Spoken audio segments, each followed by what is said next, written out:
Hello, London. Hello, DevOps Dreaming. I am so very sorry that I'm not going to be capable of being there in person. I believe a little bit of hubris might have been involved in me thinking that I was going to get an expedited passport and I was going to be able to work with Dreamforce and still travel internationally. And it's just kind of a conspiracy of things that it wasn't in the cards. But I'm very glad to be able to have this presentation with you and be able to talk about some things that are very important to me, and I also think very important to the community at large. And this isn't going to be a normal presentation. If you've seen me on stage, I'm not going to be talking about zombies. I'm not going to be talking about robots. I'm not going to be hooking things up over the internet. We're not even going to be talking about Salesforce. And if anything, what this is really more of a cautionary tale. And so I'm going to take us on a little bit of a journey. It's going to be in 4 different parts. We're going to start part 1, the pool at nowhere.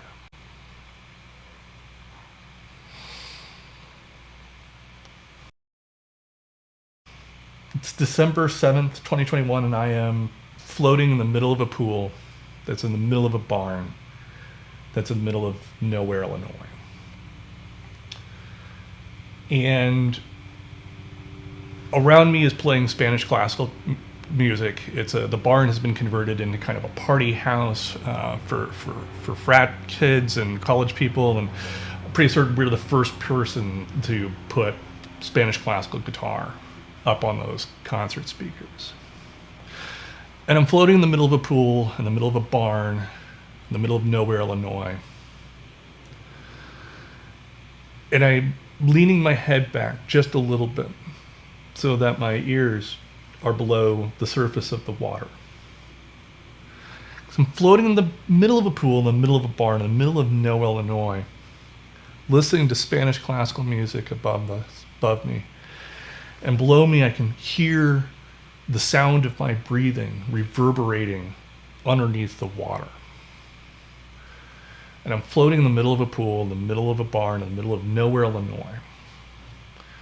And I'm trying to control my breathing, and I'm trying to slow my breathing down. Because what I'm trying to do is reduce my anxiety so that I can try to get to a good night's sleep, get through a good night's sleep without using copious amounts of drugs. Because I am floating in the middle of a pool, in the middle of a barn, in the middle of nowhere, Illinois. Not because I'm on some proper vacation, but because a little over a month earlier, I was having a meeting with my manager. Completely normal meeting, possibly almost boring by most standards. And yet, at the end of it, I said, "You need to know I'm not okay." Because I realized at the end of the meeting that I had been pretty much panicking the whole time. And then I realized that wasn't anything really new. And that I wasn't able to control that panic. And so I got a therapist, I got a prescriptionist, and my first meeting with the therapist, I'm a complete mess. I'm shaking. I'm barely comprehensible. I can barely keep sentences together. Sometimes I can't even complete sentences. And she looks at me and she tells me, "Look, your brain's on fire right now. It's addicted to cortisol. And we can't do any real work right now. You need to get to some state of relaxation. You need to get some joy back in your life in order to combat what's going on in your brain right now." So that's how I ended up floating in the middle of a pool, in the middle of a barn, in the middle of nowhere, Illinois. And if this is already kind of an unconventional beginning, let's take it up a notch. I'm going to do something that, basically you're not really supposed to do in public speaking. I'm going to scare you a little bit. What I want you to do is whatever helps you imagine things. If it's Closing your eyes, if it's taking a deep breath, some people, put their hands on their chest, whatever helps you imagine something, do that. And then imagine the thing that scares you the most, the thing that really terrifies you, something that you dread. It might be a person, it might be an event, it might be a scenario. For me, it's pretty straightforward. Claustrophobia. It's one of the ways my anxiety manifests. It's weird because it kind of goes back and forth. But anyway, the idea of being enclosed or in small spaces terrifies me. Not even being around it causes me more anxiety. Now, if you haven't stopped already, please do. Take a deep breath. Whatever it is that's going to help you imagine things. And imagine something that's the complete opposite. The thing that gives you great happiness, real joy. Might be a person, might be your kids. For me, it's these two knuckleheads. The brown one on top of the cat tree, that's Pip. That's the foundling that we inherited from my mom. She's just won a round of King of the Pagoda, I think we call it. And then the other one tucked behind that cat toy there is Shadow Paws. And some of you in the audience might be members of the Shadow Paws Appreciation Society. He was a little bit of a celebrity on social for a little while. He was a feral cat that I like to joke came with the apartment. So he basically started just showing up, and we would feed him, and eventually we could start to play with him, and eventually he would socialize more and more with us, and now he just lives inside. He just sleeps in front of my fireplace for the most part. But the purpose of this exercise was so that we could get those two emotions in your memory and be able to weigh against them. Because what happens when you start heading into the realm of a nervous breakdown is that the feelings of stress and anxiety and fear can become constant. They can become what's called generalized, and they don't require a source anymore. And you are afraid in any room, and you are afraid when you wake up, and you are afraid when you try to go to bed. And you can't turn it off, and the other part is that you don't experience the joy that you used to. You have what's called a diminished sense of joy. And that's how, you can move into very serious mental health problems. And this happens because as human beings, we're designed to respond to stress, respond to conflict. If the lion in the Sahara is running at you, you don't want your rational brain to be like, think about the inertia of the lion attacking me, and I'm going to change my velocity with this much delta and move in this direction, right? And you don't want your emotional brain thinking how cute the lion might be. Now, what you want is your autonomic brain to just go run as fast as you can. And you're going to get that increased heartbeat, and you're going to be able to bring in more oxygen. You're just going to run. And the human body is designed to do that for about 15 minutes. When my nervous breakdown, when my anxiety went full-blown generalized, I was experiencing a fight or flight response almost all the time for about 15 days. And let me tell you, it's exhausting. Nobody tells you how tiring anxiety can really be, but it was brutal and painful. And so I'm here as a cautionary tale, because I would love to be able to keep even one more person on this planet from having to go through this. It is something I wouldn't wish on my worst enemy. And I never imagined that the human brain was capable of that much damage to itself, of that much pain to itself. So what we're going to do is we're going to walk through how the brain gets into this situation, some of the chemistry behind it. We're going to walk through some of the warning signs, some of the things you might feel before you get to this stage.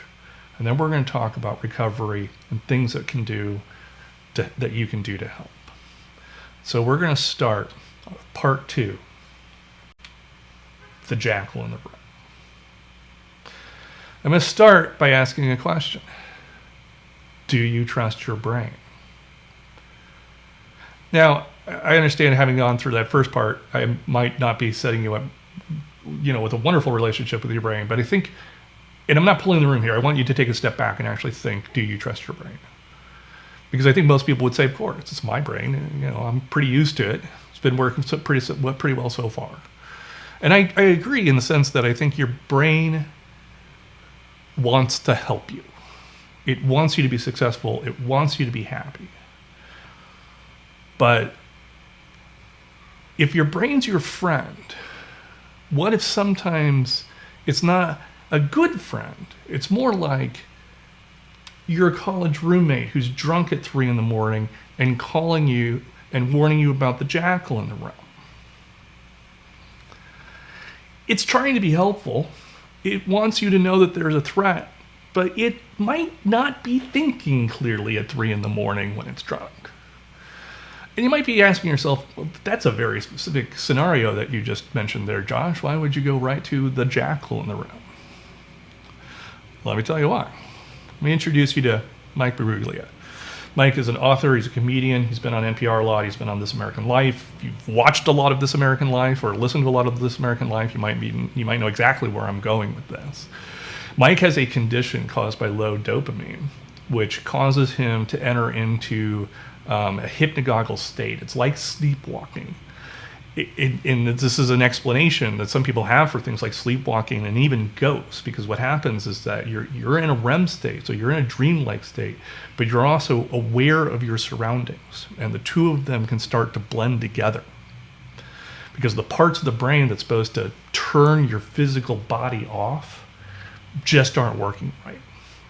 And so Mike would wake up in the middle of the night and he would see a jackal in the room. In fact, he described it as like an insectoid, demonic jackal. And it's this jackal in the room. And he would get up on the bed and he would yell at his girlfriend. He'd be like, "There's a jackal in the room. There's a jackal in the room." And he would strike this karate pose.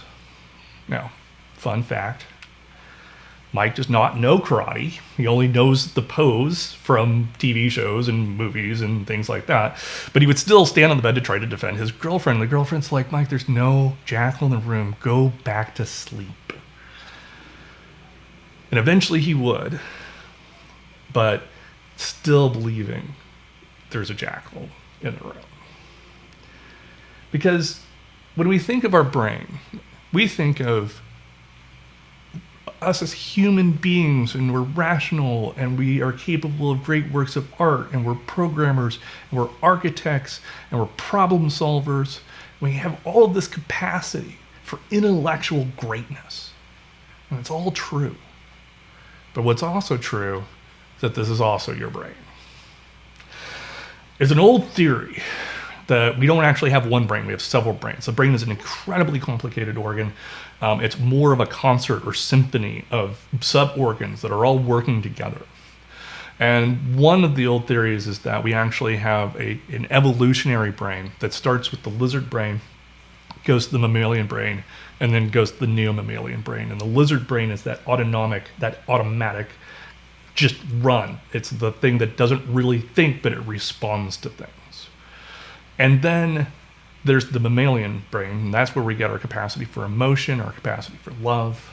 And then there's the neo-mammalian brain, which is where our rational, human, thinking genius comes from. Now, evolutionary biologists have looked at this and they're like, yeah, not quite, people. You don't literally have a reptilian brain sitting on your brain stem. We didn't exactly evolve like that. But I find it handy to think about it in terms of which parts of the brain you're trying to talk to. And the lizard brain doesn't understand the conversation. It just understands how to react to the things around it. And that's the part that's capable of putting you into these different scenarios. It's the part that's responsible for giving the brain hormones and having your nervous system and your body react to it. So in fight or flight mode, we get hormones like cortisol. Cortisol is going to do things like raise your heart rate and make you, breathe more and get more oxygen. And then when we move back into a rest and digest mode, we get hormones like dopamine. Dopamine's a pleasure hormone, so it makes you feel good. In between, however, we have our friend serotonin. And serotonin is used in both of these scenarios. It's also a pleasure hormone. It gives us joy. But it's thought that in a sympathetic response, in a fight or flight response, that's the part that when the brain releases it, it tells the nervous system to just run. That's the part that allows you to make these snap decisions without real rational thought in between. So in a book we'll talk about later, there's a concept of the rider and the horse and the storm. And the rider is usually in charge of the horse, and the horse will do what the rider says until there's a storm. And then when the storm hits, then the horse is in charge. And when the horse is in charge, that's where serotonin is being taken over to the sympathetic side.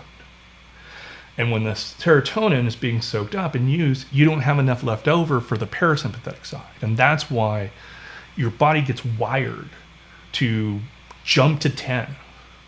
But it makes it harder for the brain to enjoy things and experience joy. Now, I love a good analogy. And I've said to some people in the past, like, I'm not crazy about the term a nervous breakdown because it feels just so sudden. It just feels like, bam, something happened. Okay. But when I was talking to a friend about that, and she was like, well, isn't that kind of what happened to you? You were driving and things started to break down, so you went off to the side of the road. You had a breakdown, you went to the side of the road. I'm like, kind of. But it felt more like I was driving a car down the highway and I had done such a horrible job of maintaining it that it catches on fire. Now I'm driving a flaming car down the highway. I can't get out. I still have to navigate what to do with the car. Because it's not like you're dealing with a rational partner here. You're dealing with a car that's on fire. And my good friend Mike Gerholt, if you know Mike, you know he loves cars, and he took this convoy recently.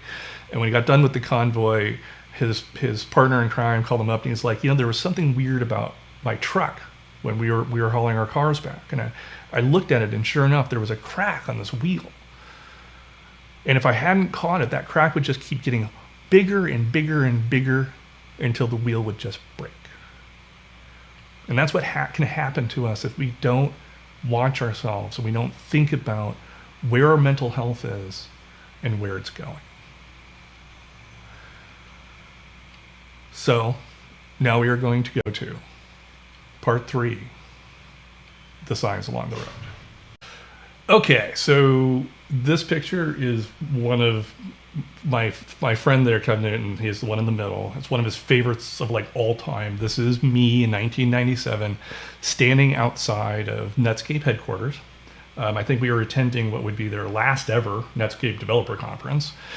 And this is young baby-faced me, but I'm not showing you this picture so that we can talk about my early days as a web developer. What I want to say is that actually in 1997, I was just getting out of college. And in college, I was an English major and a psychology major. And in psychology, I focused on cognitive psychology and abnormal psychology. And this is exactly what we're talking about. Cognitive psychology talks about the physics of the brain, how the brain physically works. Abnormal psychology talks about what goes wrong, when that gets out of whack. On top of this, I had about 5 years of experience with crisis line volunteering. And in that experience, you talk to a lot of people with anxiety, stress, and depression.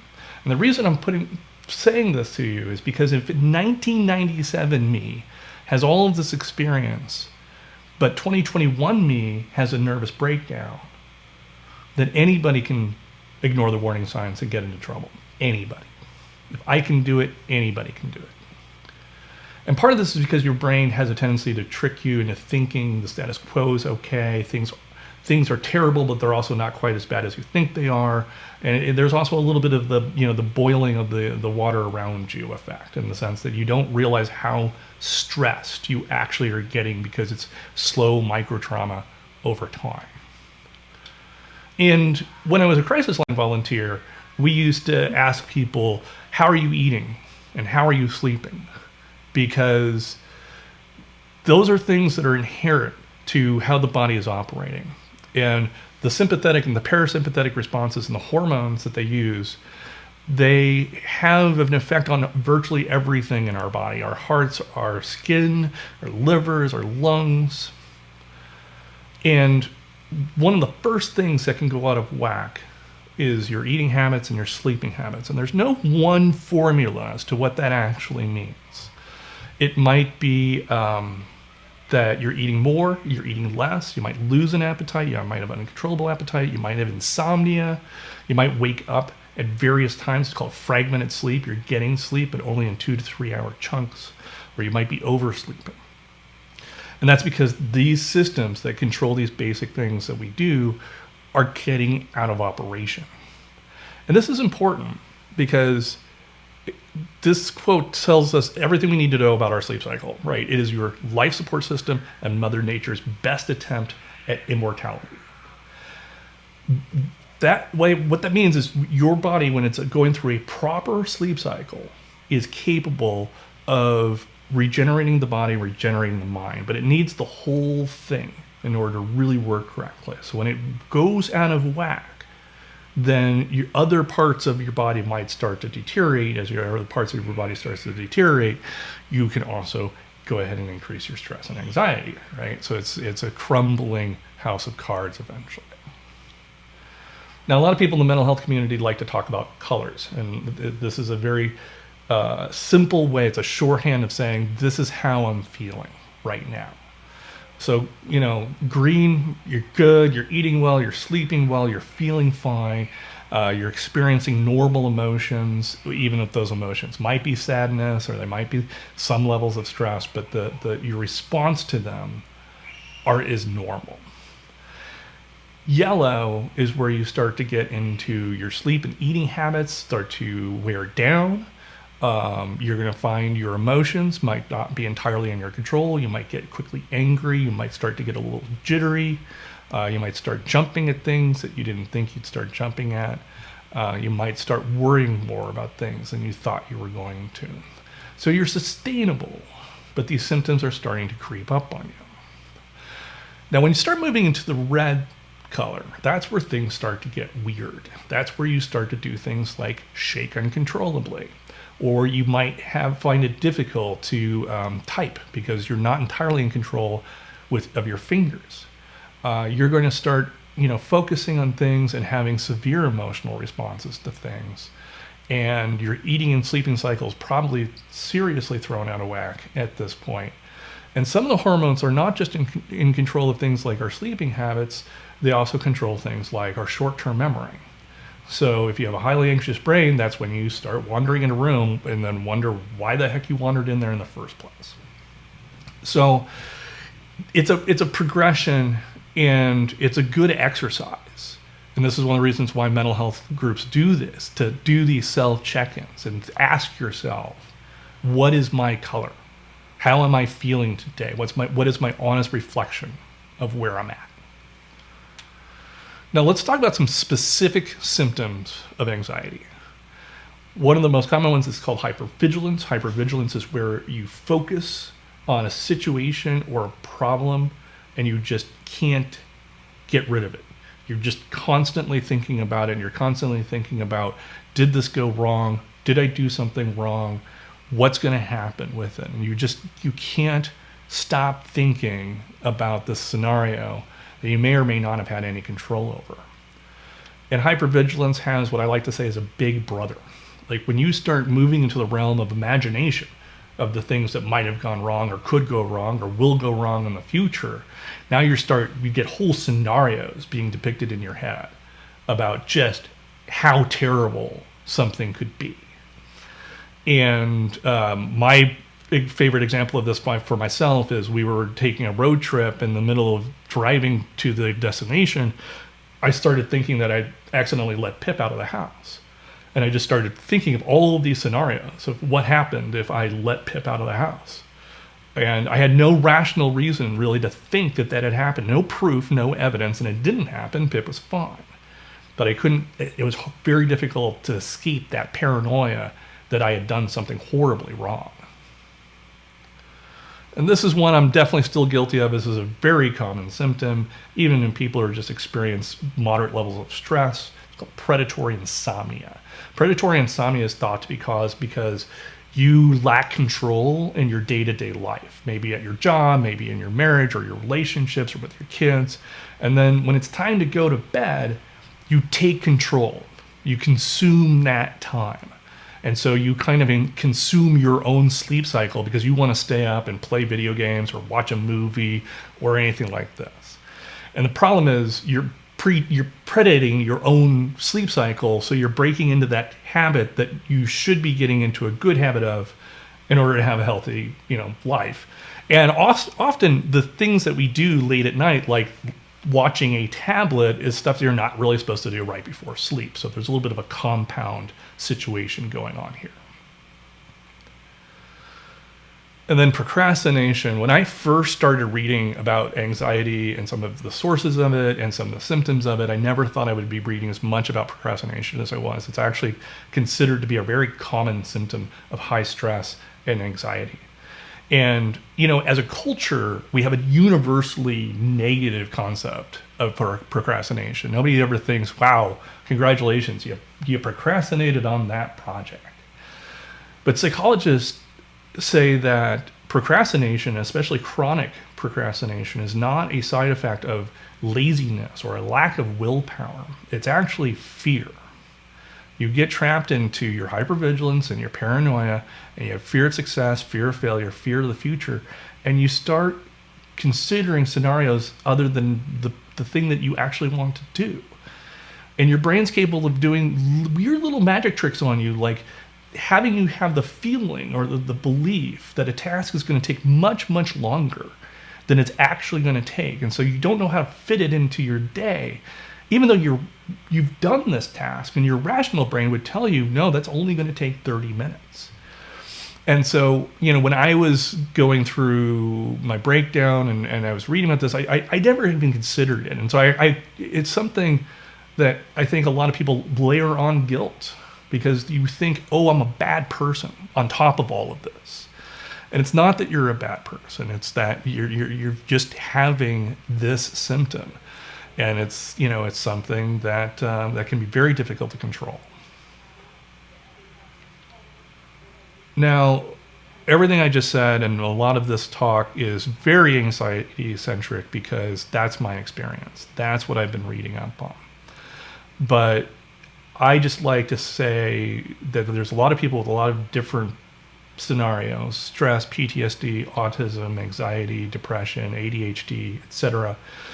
And we all sort of overlap in a lot of different ways between, the symptoms that we have and some of the challenges that we face and some of the ways that we can face those challenges. So I like to say that we're all in a neurodivergent neighborhood together. And I just want to say to my neurodivergent neighbors, I see you, I sympathize with you.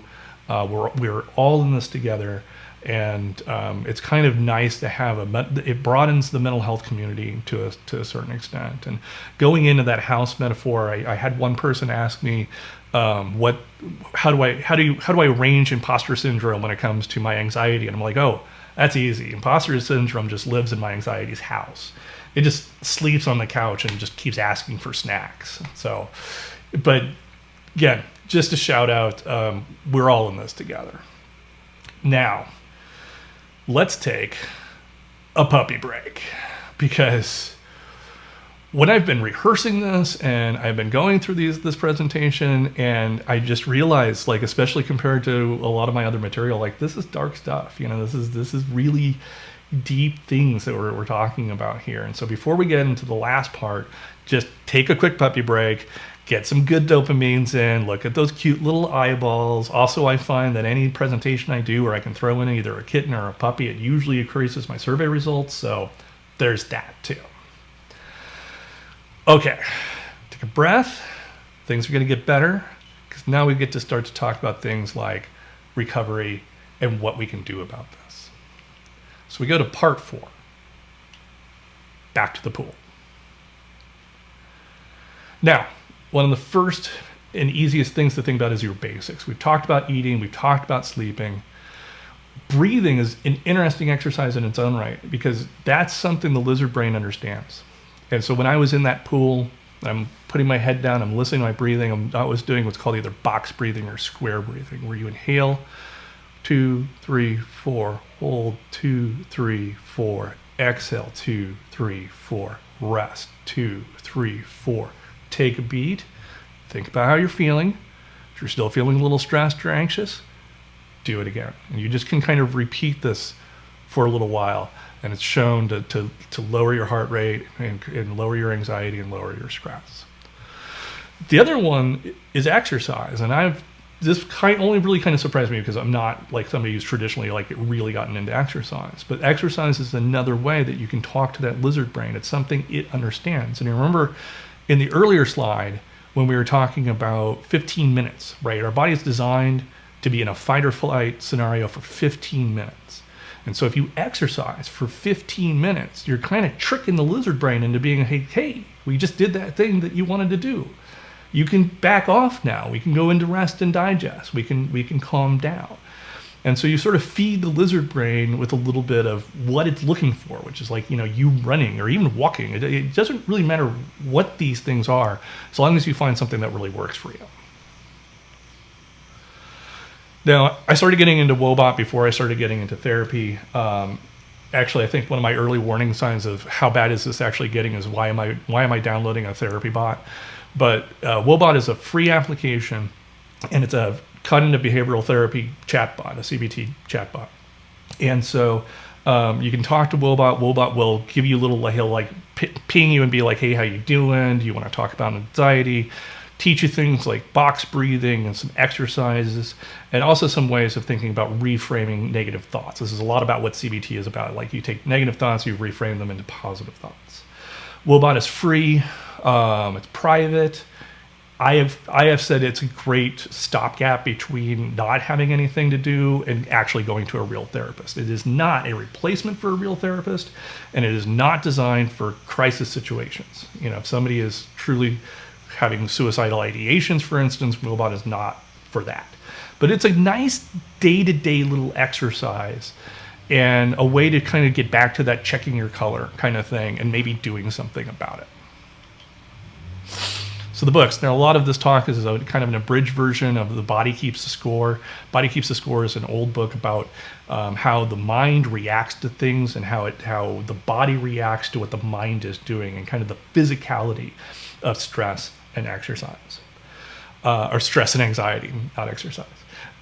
It's also a little infamous because it has a tendency to jump into tales of trauma and abuse that are very, very, very dark and disturbing, and it does not really warn you it's about to do that.